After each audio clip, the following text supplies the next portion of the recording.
Hi guys, welcome to our channel mister సిస్నరి. Vishnupriya Big Boss Telugu season 8లో hot favourite కంటెస్టెంట్గా Big Boss హౌస్లోకి entry ఇచ్చి ఆ తర్వాత నాకు టైటిల్ ముఖ్యం కాదు, పృథ్వీనే ముఖ్యం అంటూ ఆటను వదిలేసి పృథ్వీని పట్టుకున్న విష్ణుప్రియ చివరి 2 వారాల్లో మళ్ళీ ఆటపై దృష్టి పెట్టి వరుస టాస్కుల్లో విజయాలు సాధిస్తూ దూసుకుపోతుంది. ఈ నేపథ్యంలో ఈరోజు బిగ్ బాస్ స్టేజ్ మీదకి వచ్చిన హోస్ట్ నాగార్జున, అమ్మ విష్ణుప్రియ, చేతులు కాలాక ఆకులు పట్టుకొని ఏం లాభం, జరగాల్సిన నష్టమేదో ఎప్పుడో జరిగిపోయింది. నీకు మొదటి నుంచి నేను చెప్తూనే ఉన్నాను, పక్క విషయాలను వదిలేసి ఆటపై దృష్టి పెట్టమని.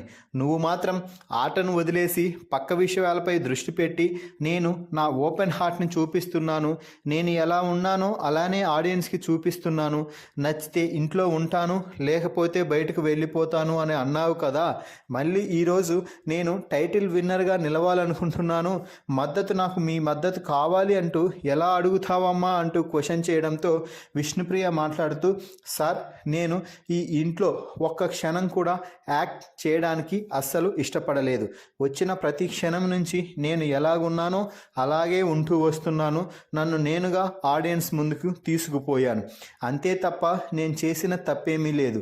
ఇక మిగిలిన విషయాలంటవా, అది నా పర్సనల్ కాబట్టి నేను అది కూడా చెప్పాను కదా, ఓపెన్గా నా ప్రయారిటీ ఇదే అంటూ విష్ణుప్రియ అయితే చెప్పింది. దీంతో నాగార్జున మాట్లాడుతూ, నువ్వు ఈ 2 వారాలైతే బాగా గేమ్ ఆడావు విష్ణుప్రియ, ఈ 2 వారాలను బట్టి ఆడియన్స్ నీపై ఏ నిర్ణయం తీసుకుంటున్నారు అనేది అతి త్వరలో నీకే తెలుస్తుంది అంటూ చెప్పడం అయితే జరిగింది. మొత్తంగా అయితే విష్ణుప్రియ గేమ్ గాడిలో పడినా కూడా కావాల్సినంత సమయం లేకపోవడంతో విష్ణుప్రియకి ఇది అంతగా కలిసి రాలేదు అని చెప్పవచ్చు.